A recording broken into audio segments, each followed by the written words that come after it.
Suatu saat nanti kita akan dituntut bukan karena hal yang salah yang kita lakukan, tetapi justru karena kita tidak melakukan apa-apa padahal kita tahu apa yang sebenarnya baik untuk dilakukan. Karena Tuhan tidak menilai hasil dari pelayananmu, tetapi Tuhan menilai kesetiaanmu dalam melayani.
Bro Arif, sudah waktu ibadah online lagi nih.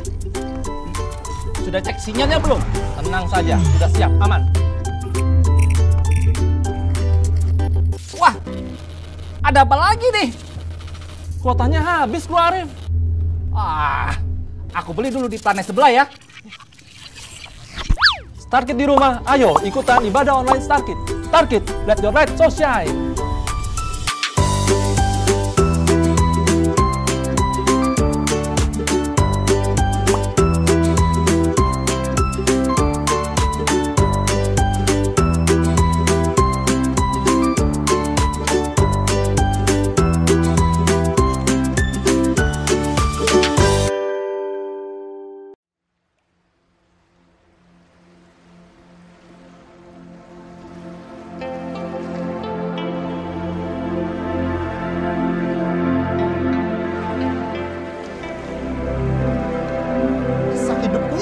Kisah kemuliaannya Tuhan, kisah keindahannya Tuhan melalui hidupku, cerita hidupku, harusnya ujung-ujungnya yang dilihat itu bukan aku, tapi itu Tuhan. Selamat hari Minggu Jemaat MDC Jakarta dimanapun Anda berada. Kita telah tiba di minggu terakhir di bulan Oktober yang membahas tema Who's My Neighbor. Minggu ini khotbah akan disampaikan oleh Pendeta Tommy Simajuntak dengan tema One I'm Responsible For, yang kepadanya saya bertanggung jawab. Selamat mengikuti ibadah online. Tuhan Yesus memberkati. Puji nama Tuhan. Shalom saudara, hari ini kita mau merayakan kebaikan Tuhan. Dia Tuhan yang baik, kebaikannya tidak pernah berubah. Dulu, sekarang, sampai selama-lamanya. Amin. Saya undang kita semua bangkit berdiri. Kita mau memuji Dia, sebab Dia Allah yang baik. Haleluya.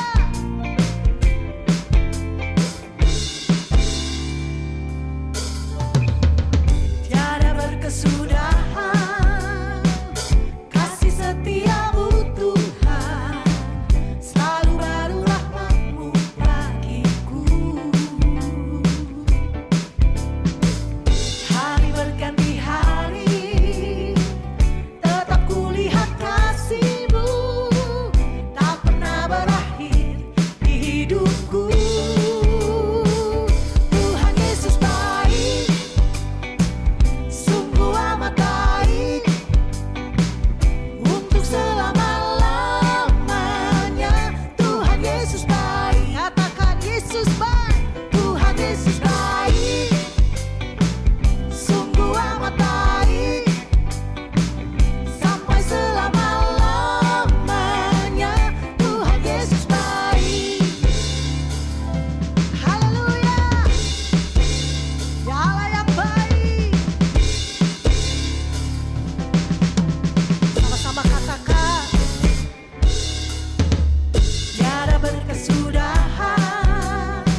kebaikan-Mu Tuhan. Sampai selamanya Engkau tetap Tuhan yang baik. Tuhan Yesus baik, sungguh amat baik, untuk selama-lamanya. Tuhan Yesus baik. Angkat jempol saudara. Tuhan Yesus baik, haleluya, sungguh amat baik, sampai selama-lamanya. Tuhan Yesus baik, untuk selamanya, untuk selama-lamanya, sampai selama-lamanya, untuk selama-lamanya. Tuhan Yesus baik.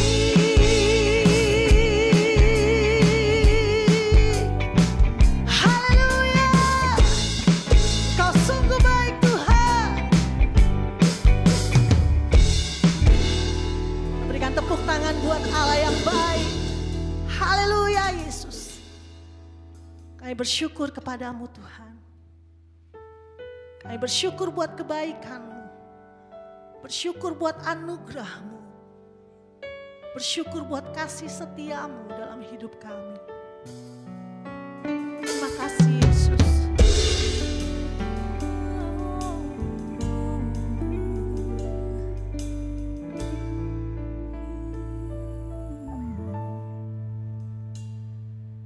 Terima kasih Tuhan. Terima kasih Yesus untuk anugerah-Mu di dalam hidupku selamanya. Terima kasih Tuhan. Terima kasih Yesus untuk kasih setia-Mu yang melimpah di hidupku. Ku sembah Kau Tuhan, ku puji Kau Yesus, ku angkat tanganku bersyukur padamu. Ku sembah Kau Tuhan, ku puji Kau Yesus, ku angkat tanganku bersyukur padamu.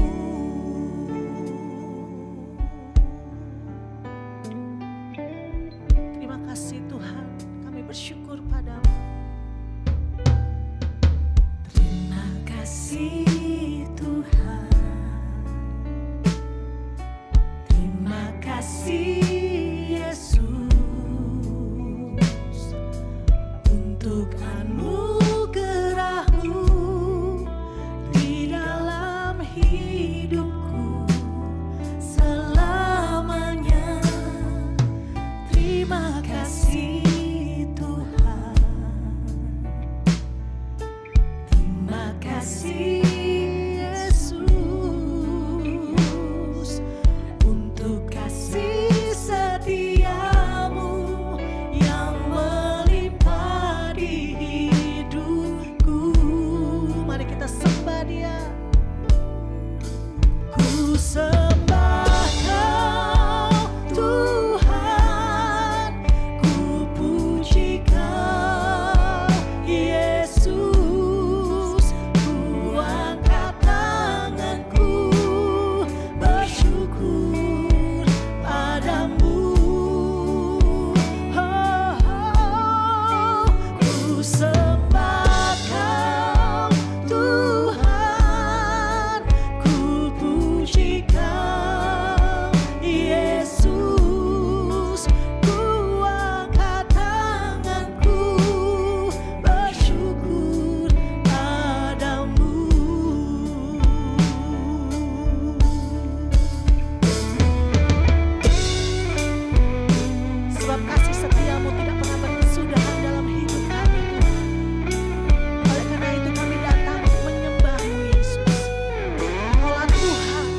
kami sembah Kau Yesus.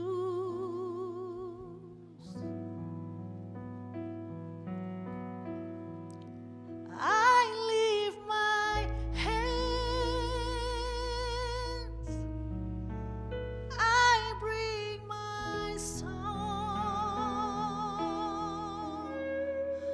All of my days, all of my right, all of my wrongs,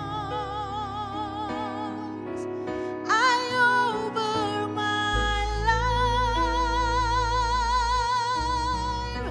here and beyond,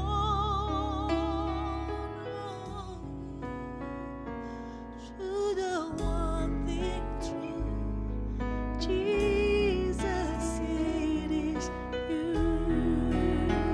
Worship you, Jesus. I lift my hands, I bring my song.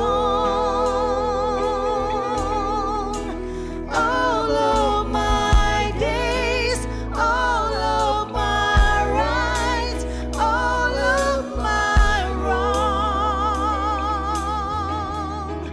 all of my life, here and beyond,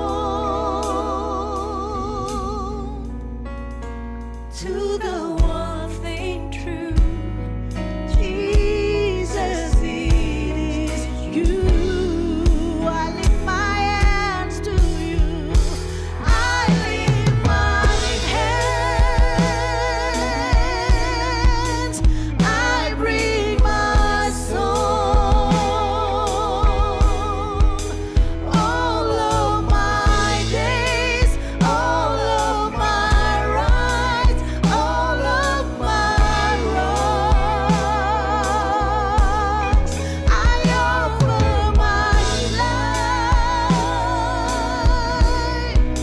here and beyond, to the one thing true, Jesus, it is you.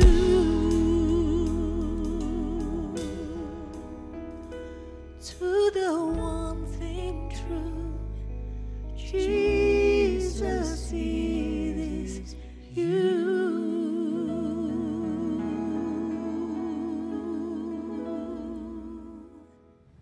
Shalom Jemaat MDC Jakarta, bertemu lagi di dalam ibadah online hari ini dan kita akan melanjutkan tema yang telah kita bicarakan sebulan ini, yaitu Who's My Neighbor? Siapakah sesamaku manusia?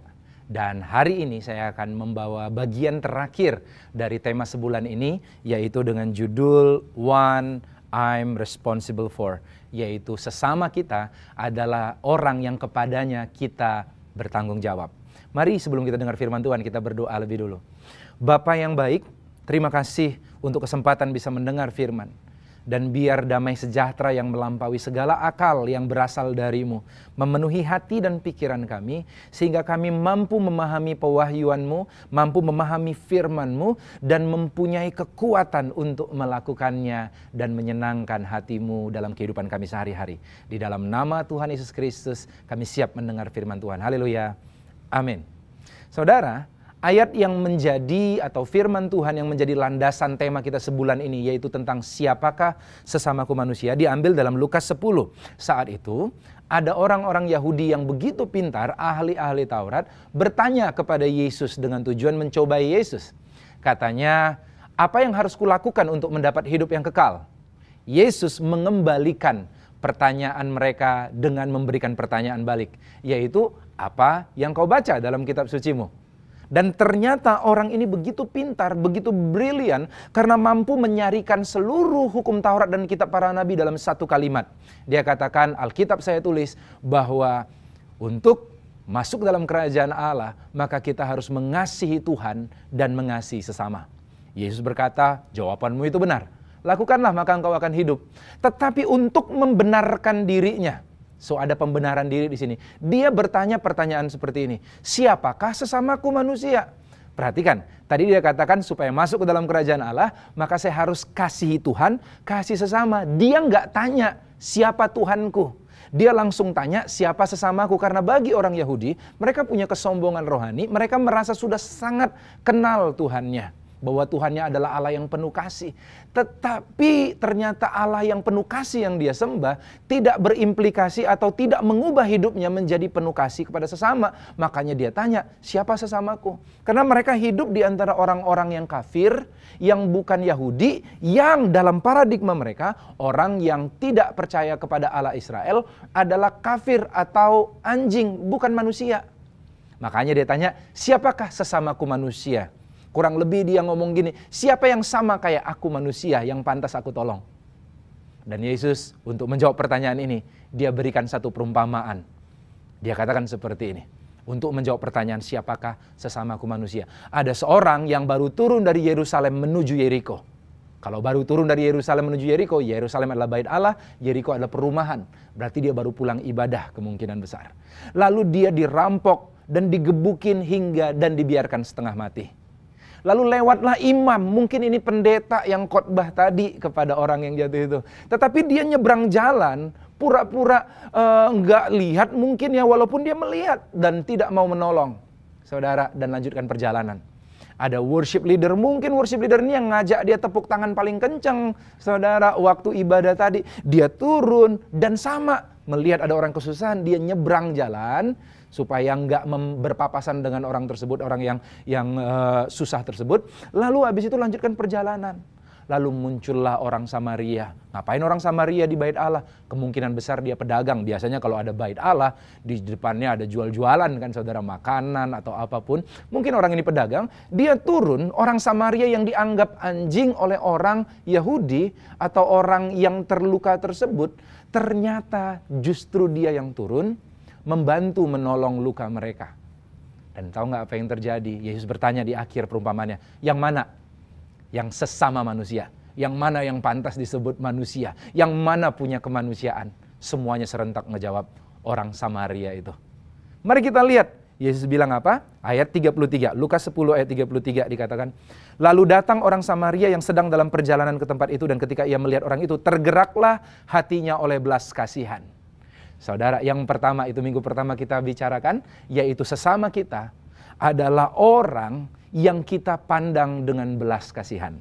Yang kedua, ayat 34, ia pergi kepadanya lalu membalut luka-lukanya sesudah ia menyiraminya dengan minyak dan anggur.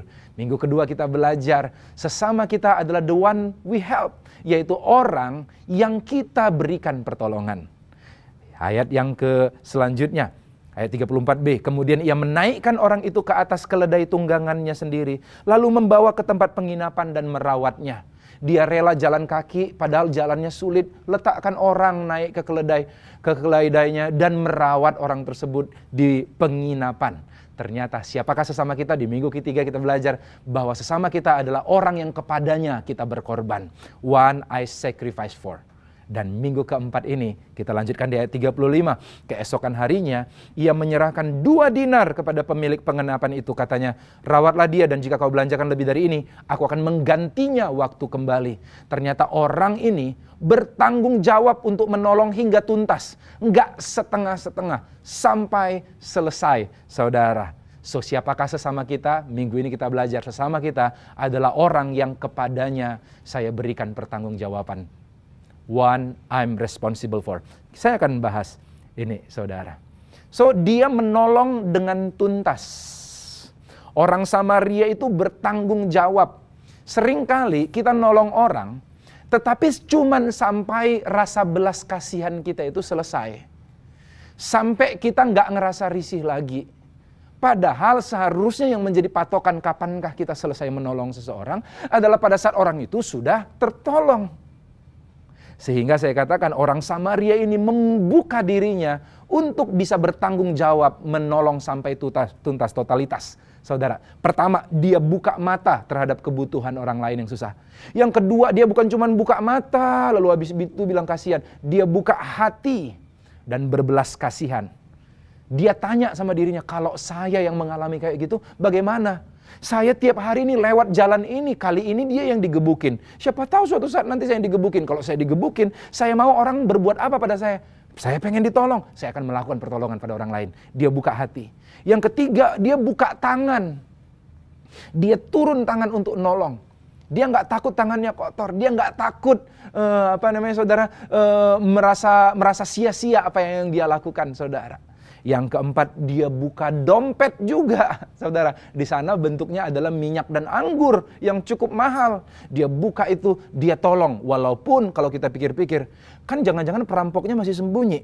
Setelah dia kasih minyak dan anggurnya, lalu dia jalan ke depan, abis itu dia digebukin juga, dia nggak punya persediaan lagi. So, dia berani buka dompet. Dia menganggap bahwa memberi lebih baik daripada menerima. Dia nggak takut untuk memberikan pengorbanannya. Buka dompet. Yang kelima, habis itu dia buka jadwal. Habis itu dia buka penginapan, dia rawat, lalu habis itu dia perkirakan, oh kira-kira sembuhnya ini 2 hari, 1 hari biaya hidup 1 dinar, saya kasih berapa dinar, supaya orang itu tuntas sembuhnya. Buka jadwal, kadang-kadang ada jadwal yang harus kita ubah untuk bisa nolong orang lain. So lihat nih, buka mata, buka hati, buka tangan, buka dompet, buka jadwal, itu makanya saya sebut orang Samaria ini adalah orang yang bertanggung jawab, nolong sampai selesai. Saudara mengenai tanggung jawab. Tahukah saudara bahwa sejak awal dunia diciptakan, tidak ada peraturan saat itu. Yang ada adalah Tuhan memberikan otoritas dan tanggung jawab kepada manusia. Aturannya cuma satu saat itu. Jangan makan buah pengetahuan yang ada di tengah taman. Yang lain gak ada. Dengan harapan manusia bertanggung jawab terhadap sesamanya, terhadap alamnya, terhadap lingkungannya, saudara. Tetapi manusia gagal untuk bertanggung jawab. Adam gagal bertanggung jawab sama istrinya, saudara. Istrinya digodain, dia diam aja padahal ada sama-sama dengan istrinya saat itu. Lalu kegagalan manusia bertanggung jawab menyebabkan kekacauan. Adam nyalahin Hawa, bahkan Adam nyalahin Tuhan. Wanita yang kau tempatkan di sisiku yang bikin aku berdosa nih. Si Hawa nyalahin ular nggak bisa nyalahin siapa-siapa lagi, saudara. Saya mau katakan, saudara, kekacauan dimulai saat kita tidak mau mengambil tanggung jawab, saudara. Saat itu dia menolak bertanggung jawab, lalu kekacauan terjadi. Begitu mereka keluar, lalu diberikanlah hukum Taurat untuk mengatur hidup orang. Karena orang udah mulai susah tanggung jawab. Padahal Tuhan sebenarnya ingin berhubungan manusia dengan cara tanggung jawab. Tanggung jawab itu adalah ciri orang manusia yang dewasa, saudara, bisa bertanggung jawab. Jadi dibikinlah peraturan hukum Taurat yang intinya adalah tanggung jawab untuk mengasihi sesama manusia. Tapi itu pun gagal, saudara, sampai akhirnya Yesus mati sendiri. Dia tidak berdosa, tapi dia bertanggung jawab, mengambil tanggung jawab untuk menanggung beban dosa manusia. Dan setelah Yesus mati, sekarang tanggung jawab dikembalikan kepada manusia. Sekarang engkau punya alasan untuk bertanggung jawab kepada kehidupan sesamamu yang susah.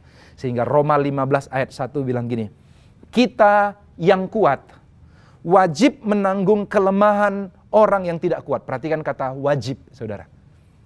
Dan jangan kita mencari kesenangan kita sendiri. Saya masih ingat, saudara, bahwa waktu saya nonton film Spider-Man yang pertama, Spider-Man mendapat kekuatan dari laba-laba atau spider yang gigit dia. Begitu dia punya kekuatan dan otoritas yang besar, saudara, tanpa disangka pamannya mati saat itu oleh karena penjahat.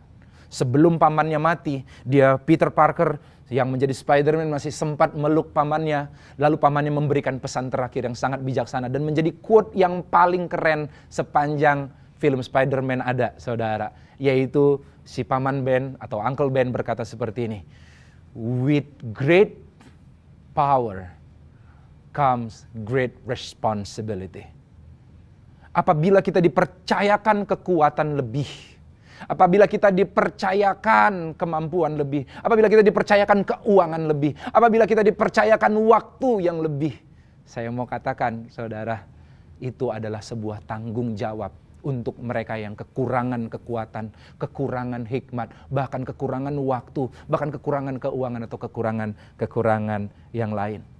So, orang yang mengerti hukum Taurat ini, yang dijawab oleh Yesus, yang kepadanya dijelaskan oleh Yesus siapakah sesamaku manusia. Dia berkata bahwa perintah yang terutama dan utama, perintah yang terbesar adalah mengasihi. Kalau perintah yang terbesar adalah mengasihi, maka saya bisa ngambil kesimpulan kegagalan terbesar yang bisa dilakukan manusia dalam hidup adalah gagal mengasihi. Kalau saudara berkata, apa dosa terbesar? Berzina, membunuh, dan lain sebagainya. Saya katakan dosa yang terbesar adalah gagal mengasihi. Karena perintah Tuhan yang terbesar, yang terutama adalah apa saudara? Kita disuruh mengasihi. Kejatuhan manusia akibat gagal mengasihi. Zaman Adam, dia gagal mengasihi, gagal bertanggung jawab kepada Hawa. Dia biarkan Hawa digoda iblis. Apa yang terjadi saudara? Kekacauan terjadi. Mereka saling nyalah-nyalahin. Itu menurun, dan dosa ini, dosa gagal mengasihi ini saudara, diturunkan ke anaknya. Kain dan Habel. Kain bunuh Habel karena dia iri persembahan Habel, diterima persembahannya enggak. Lalu Tuhan bertanya, di mana adikmu Habel? Katanya kepada Kain. Kain berkata seperti ini. Mungkin dia ngelihat bahwa papa mamanya sering salah-salahan.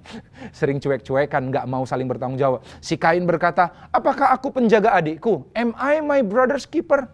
Dia lepas tanggung jawab saudara.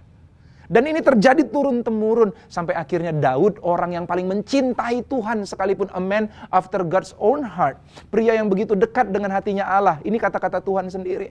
Suatu kali saudara, di masa musim perang, raja-raja pergi perang, dalam 2 Samuel 11 ayat 1. Di masa raja-raja pergi perang, Daud gak ikut perang.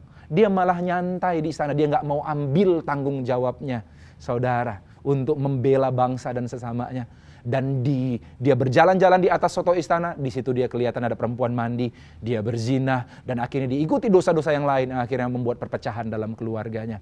Turunan demi keturunan, semuanya adalah orang yang gagal bertanggung jawab kepada sesamanya, gagal mengasihi. Itu sebabnya Yesus datang. Sebenarnya kita yang harus bertanggung jawab atas dosa kita masing-masing, tetapi dia ambil tanggung jawab untuk memenuhi segala tuntutan hukuman akibat kegagalan kita mengikuti hukum Allah. Dia ambil, dia tanggung di atas kayu salib seluruh hukuman kita untuk membuktikan, mulai sekarang engkau punya alasan untuk hidup bertanggung jawab kepada sesama, karena aku telah memberi teladan dan telah melakukannya kepadamu. Wow, luar biasa saudara. Kalau saudara tanya, bagaimanakah caranya saya menjadi pribadi yang bertanggung jawab? Ada satu firman Tuhan dalam Matius 25 ayat 14-30 yang menjelaskan bagaimana Yesus mengajarkan bagaimana ciri-ciri orang yang bertanggung jawab.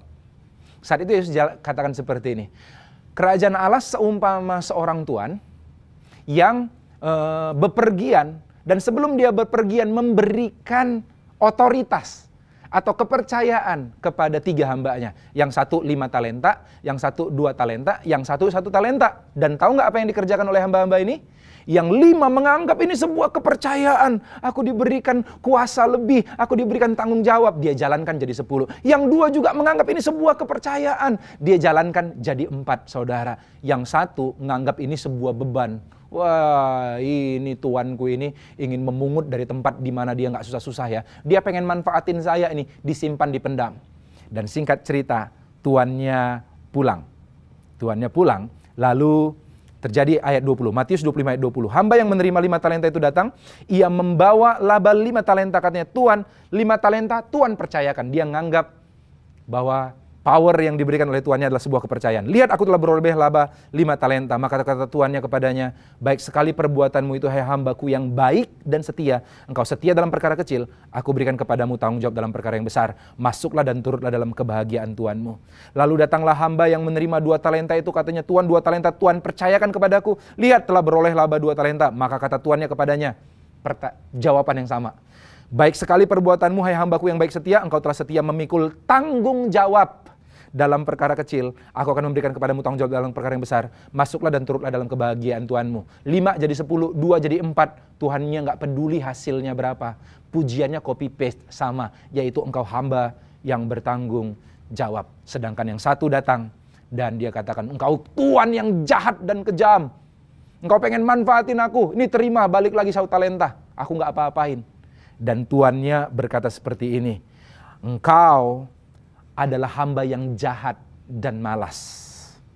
Yang tadi baik dan setia, kini jahat dan malas, saudara. Dia enggak bertanggung jawab. Di sini kita lihat arti kata tanggung jawab yang diajarkan oleh Tuhan. Saya kurang suka kata tanggung jawab bahasa Indonesia karena seolah-olah menanggung dan menjawab doang. Bebas ngelakuin apapun asal bisa jawab, asal bisa nanggung akibatnya. Arti kata tanggung jawab dalam bahasa Inggrisnya lebih seru, namanya responsibility. Berasal dari dua kata, response dan ability. Jadi arti kata responsibility atau tanggung jawab yang kita artikan dalam bahasa Indonesia adalah kemampuan untuk merespon situasi dengan benar. Kemampuan untuk memilih tindakan yang tepat dalam situasi-situasi yang diperhadapkan kepada kita. Nah, ciri-ciri orang yang responsibel, yang bertanggung jawab dari perumpamaan talenta ini, saudara boleh catat, ada 4. Dan kalau kita punya kualitas ini, kita akan jadi pribadi yang bisa dengan sukacita bertanggung jawab kepada kehidupan sesamanya kita. Yang pertama, ciri orang yang bertanggung jawab berdasarkan Matius 25 perumpamaan talenta ini adalah dia proaktif. Apa itu proaktif? Proaktif itu artinya inisiatif melakukan sesuatu yang baik tanpa disuruh.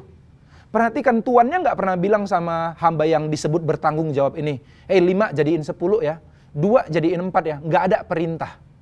Tetapi ternyata yang 5 berinisiatif mengembangkan apa yang dipercayakan. Yang 2 berinisiatif mengembangkan apa yang dipercayakan kepadanya. Dan tuannya puji dan katakan, engkau bertanggung jawab. Yakobus 4 ayat 17 bilang gini, jadi jika seorang tahu bagaimana ia harus berbuat baik tapi tidak melakukannya, ia berdosa.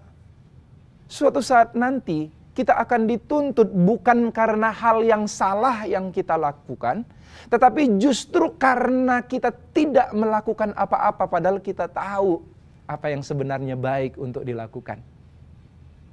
Saudara, di saat kita ngelihat orang yang terluka sama seperti Imam dan Lewi, dia tahu pasti di dalam hati nuraninya harusnya tolong. Tetapi mereka nggak melakukannya. Orang yang bertanggung jawab adalah orang yang melakukan sesuatu yang baik tanpa disuruh. Inisiatif. Ciri yang kedua dari pelajaran tentang talenta ini, kita belajar bahwa orang yang disebut bertanggung jawab karena dia melakukan pekerjaan yang kecil, setia pada perkara kecil, dan setia pada perkara yang besar. Dia punya integritas. Dia punya integritas. Di depan dengan di belakang sama. Pekerjaan kecil dengan pekerjaan besar dikerjakan dengan kualitas sama baik. Dan 2 jadi 4, 5 jadi 10, saudara. Karena Tuhan nilai kesetiaan kita di dalam mengerjakan apa yang Tuhan percayakan bagi kita. Untuk menolong orang-orang yang Tuhan perhadapkan di hadapan kita yang punya kebutuhan, saudara. Saudara, percayalah, saudara, mungkin kita tidak bisa sehebat Billy Graham yang khotbah di jutaan orang. Tapi belum tentu mahkota Billy Graham lebih besar dari mahkotamu nanti di saat di sorga. Kenapa? Karena Tuhan tidak menilai hasil dari pelayananmu, tetapi Tuhan menilai kesetiaanmu dalam melayani. Billy Graham mungkin bisa jutaan orang, saya sangat kagum dengan beliau. Tetapi kalau engkau menolong 1 orang saja seumur hidupmu, tetapi itulah orang yang Tuhan percayakan kepadamu, saya percaya upahmu sama besar dengan Billy Graham di sorga nanti. Melakukan pekerjaan yang besar dan kecil dengan kualitas sama baik. Mau orang miskin, orang kaya, sama ditolong. Orang yang dekat dengan kita, dengan orang yang jauh, sama-sama kita berikan belas kasihan, saudara. Yang ketiga, ciri-cirinya adalah tuannya memuji bagi hamba yang disebut bertanggung jawab, engkau hamba yang baik dan setia. Tetapi kepada yang tidak bertanggung jawab dikatakan engkau hamba yang jahat dan malas. Perhatikan, ini agak membingungkan saya waktu pertama baca. Baik lawan katanya jahat, ya benar. Setia lawan katanya malas. Jadi apa arti setia di sini? Setia artinya bukan nggak pindah-pindah doang, bukan nggak ngapa-ngapain doang, tapi setia yang dimaksud ini adalah lawan kata dari malas, yaitu rajin. Ciri-ciri orang yang bertanggung jawab adalah dia rajin hidupnya. Kenapa saya katakan rajin? Karena seringkali kita sangat ingin tolong orang, tapi kita nggak punya sumber daya untuk nolong orang tersebut. Kenapa? Karena kita malas. Kita nggak punya sumber daya yang cukup. Kita terlalu malas untuk ulurkan tangan kita nolong. Kita terlalu malas untuk bekerja sehingga akhirnya kita kekurangan, nggak punya duit, nggak punya sumber daya yang lain. Akhirnya kita nggak punya sumber daya untuk nolong orang lain. Paulus bilang gini, Kisah Rasul 20 ayat 34. Kamu sendiri tahu bahwa dengan tanganku sendiri, kata Rasul Paulus, aku telah bekerja untuk memenuhi keperluanku dan keperluan kawan-kawan seperjalananku.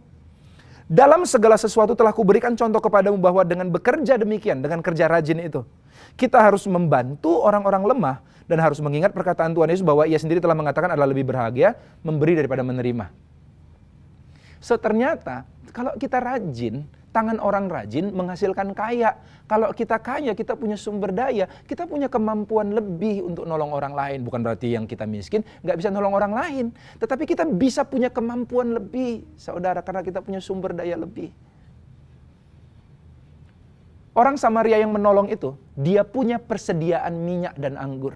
Sehingga persediaan, atau saya sebut ini tabungan dia, sehingga di saat dibutuhkan, ada orang lain membutuhkan, dia bisa keluarkan sumber daya itu untuk bisa nolong. Dan orang ini juga terbukti rajin. Buktinya, habis dia merawat orang, dia masih punya pekerjaan lain, dia titip duit, dan dia akan kembali lagi. Kemungkinan dia ada kerjaan, punya kesibukan lagi, saudara. Orang ini rajin. Rajinlah, saudara, supaya hidup kita bisa nolong orang lain. Yang keempat, ciri orang yang bertanggung jawab kepada sesamanya adalah dia berpikiran positif. Hamba yang disebut bertanggung jawab, 5 jadi 10, 2 jadi 4. Tuhan katakan seperti, mereka mengatakan kepada Tuhan seperti, Tuhan, lihat, 5 yang kau percayakan telah jadi 10. 2 yang kau percayakan telah jadi 4. Yang kau percayakan, katanya. So dia menganggap bahwa segala sesuatu yang dia dapat dari Tuhannya adalah sebuah kepercayaan. Dan dia wajib kembangkan dengan berbagi kepada orang yang membutuhkan. Saudara, mari kita ambil tanggung jawab kepada sesama ini. Gereja kita, saya mendengar banyak kesaksian yang luar biasa. Dan kita bersyukur kita berada di dalam gereja ini. Gereja yang bertanggung jawab untuk menolong orang hingga tuntas. Saudara, di musim-musim pandemi ini kita mengadakan namanya proyek peduli sesama jemaat. Di mana kita memberikan bantuan keuangan. Bukan sekali bantu, saudara, tetapi tiap kali dibutuhkan. Kita berikan bantuan tiap bulan untuk mereka bayar rumahnya, kontrak rumah, untuk bayar kehidupan kebutuhan sehari-hari, mungkin untuk listrik, mungkin untuk sekolah anaknya. Kita sampai tuntas. Sampai kapan kita lakukan proyek peduli sesama jemaat ini? Sampai tuntas. Kalau saudara belum terlibat, boleh terlibat dengan cara menyumbang keuangan untuk kita salurkan kepada mereka yang membutuhkan.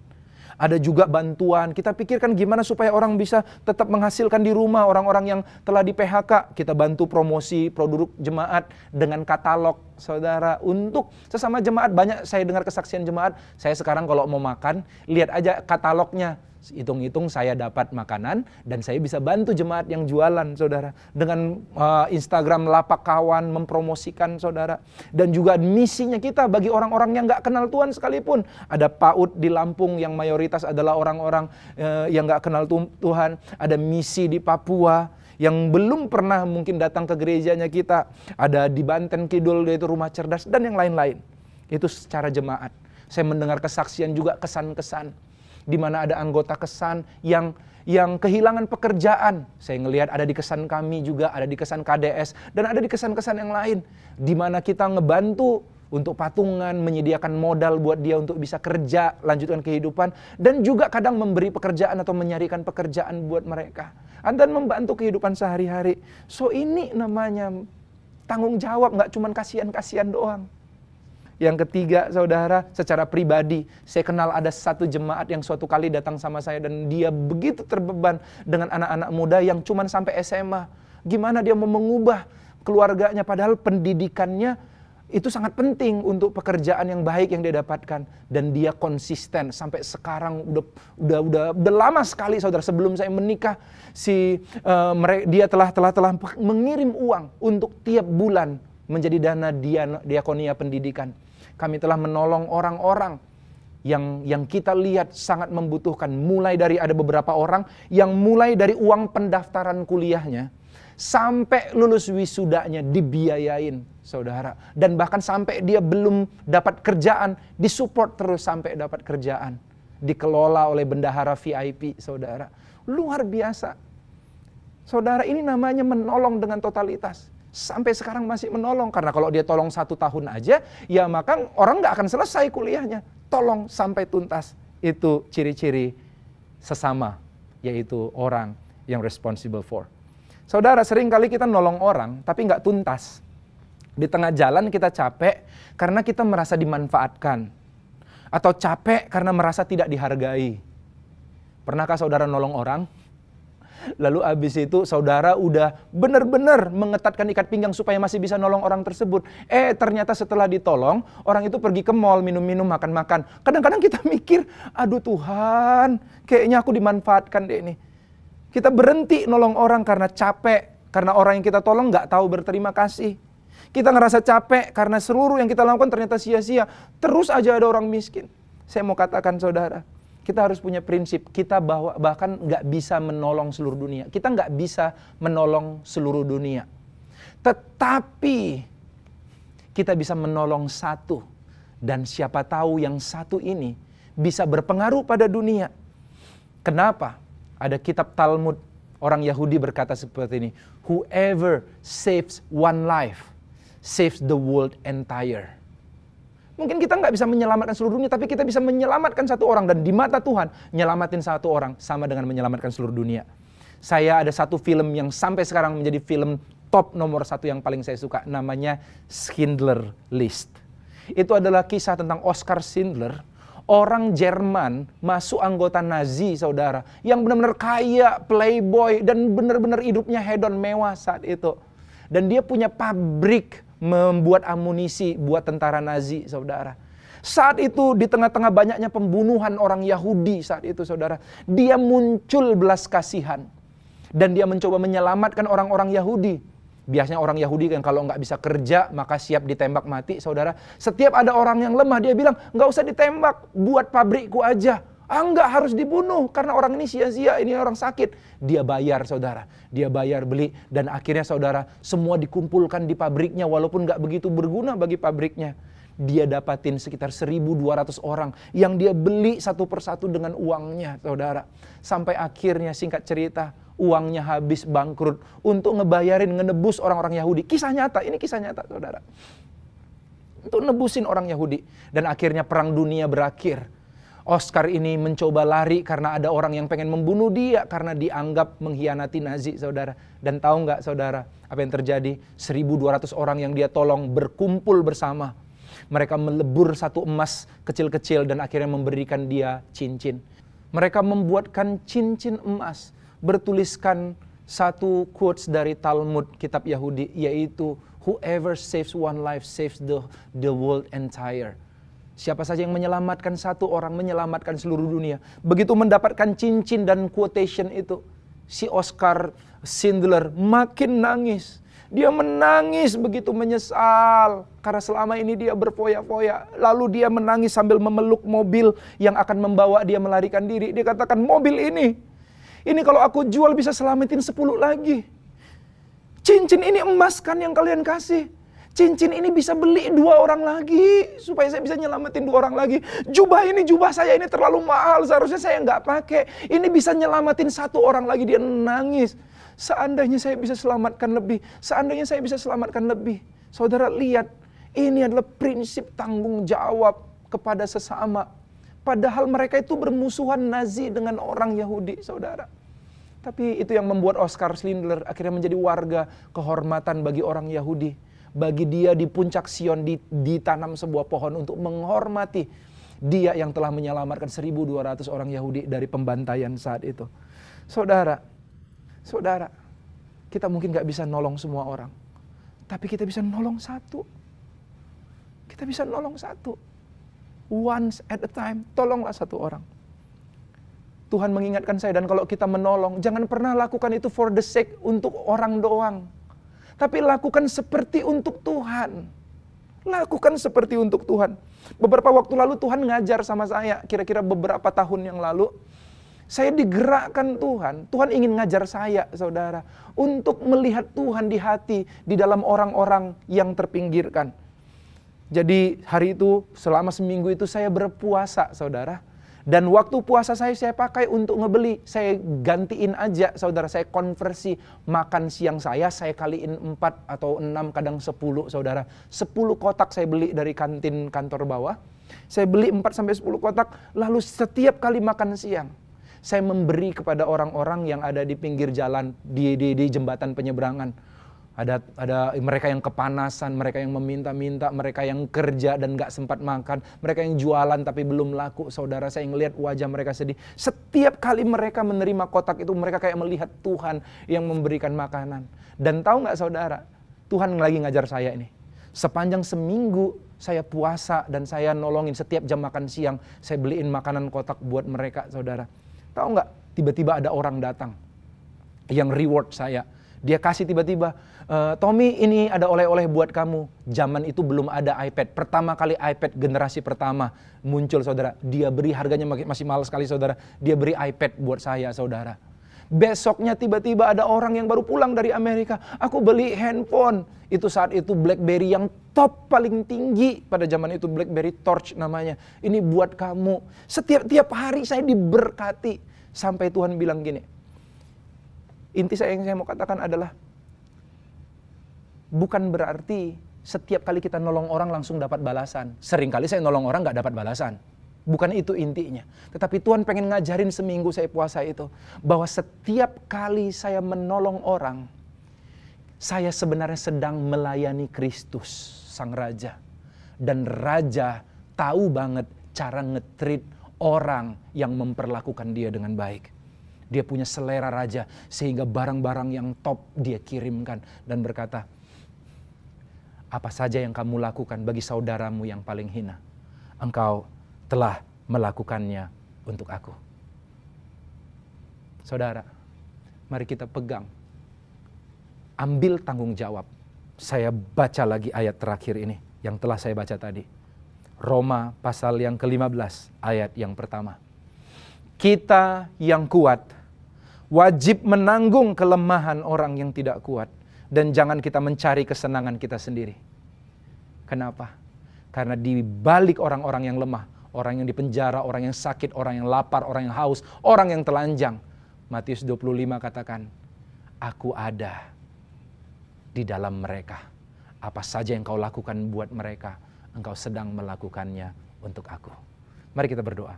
Tuhan Yesus, hamba-Mu selesai menyampaikan firman Tuhan. Tapi biar firman ini menginspirasi kami, meneguhkan kami untuk menjadi sesama manusia yang bertanggung jawab terhadap manusia lain. Setiap kali kami diberikan kelebihan, tidak pernah dimaksudkan untuk diri kami sendiri. Dimaksudkan untuk kami nikmati sendiri. Tetapi Engkau memaksudkannya untuk menutupi kekurangan orang lain. Untuk mencukupkan mereka yang membutuhkan. Mengambil tanggung jawab kepada orang-orang yang mungkin di tengah-tengah keterbatasan. Aku berdoa buat setiap jemaat. Kalau hari-hari ini engkau merasa jenuh berbuat baik. Engkau udah mencoba tolong orang. Tetapi orang itu seperti tidak bertahu berterima kasih. Engkau jadi seperti ngerasa sulit sendiri sedangkan orang yang ditolong enak-enakan. Engkau ngerasa bahwa yang engkau tolong ini sia-sia. Satu saya tolong masih banyak ribuan yang lain. Apapun itu yang menghentikan engkau dari tanggung jawab kepada sesama yang di sekelilingmu yang membutuhkan. Hari ini engkau dengar firman Tuhan, katakan Tuhan mau mengubah engkau. Taruh di tanganmu, di dadamu. Sama-sama kita berdoa, Tuhan Yesus. Kami menaruh tangan kami di dada kami sebagai tanda bahwa kami mau bersikap sebagaimana Yesus bersikap. Yesus bertanggung jawab untuk orang-orang yang melukaimu. Bahkan orang yang membunuh engkau, engkau berkata ampuni mereka. Mereka nggak tahu yang mereka perbuat. Engkau curahkan darah untuk orang yang jahat, orang yang baik. Semua orang. Demikian juga kami, Tuhan. Kalau kami kecewa selama ini karena pertolongan kami seolah sia-sia. Kami mau bangkit dari kekecewaan itu dan mau memandang Yesus saja. Kami nggak mau melakukan untuk orang yang tidak tahu berterima kasih. Kami melakukannya untuk Tuhan yang ada dalam diri orang tersebut. Di dalam nama Tuhan Yesus Kristus kami mengucap syukur. Haleluya. Amin. Puji Tuhan, kita sudah tiba di akhir ibadah kita hari ini. Mari praktekkan firman Tuhan yang kita dengar, agar melalui kita orang-orang merasakan kebaikan dan pertolongan Tuhan. Sebentar kita akan memberikan persembahan. Saya akan berdoa bagi persembahan yang diberikan. Juga saya berdoa untuk pemerintahan kita. Dan saya akhiri dengan doa berkat bagi kita semua. Kita berdoa. Terima kasih Tuhan kalau kami dapat beri persembahan yang terbaik. Sucikan dan kuduskan persembahan ini. Kami mengucap syukur bahwa kami dapat memberi oleh anugerah Tuhan yang sudah memberkati kami. Terima kasih Tuhan untuk bangsa dan negara kami, memberkati presiden dan para kabinet yang ada. Tuhan sucikan dan kuduskan, berikan kekuatan bagi pemimpin negara kami, sehingga dapat memimpin negara ini dengan sungguh-sungguh dan tidak ada yang dapat menggoyahkannya. Terima kasih Tuhan, hamba mengucap syukur. Saudara angkat kedua tanganmu dan terimalah berkat Tuhan. Bahwa anugerah Allah Bapa, kasih setia dari Tuhan Yesus Kristus, serta pertolongan Roh Kudus menyertai saudara sekarang sampai selama-lamanya. Dalam nama Tuhan Yesus, hamba berdoa. Amin.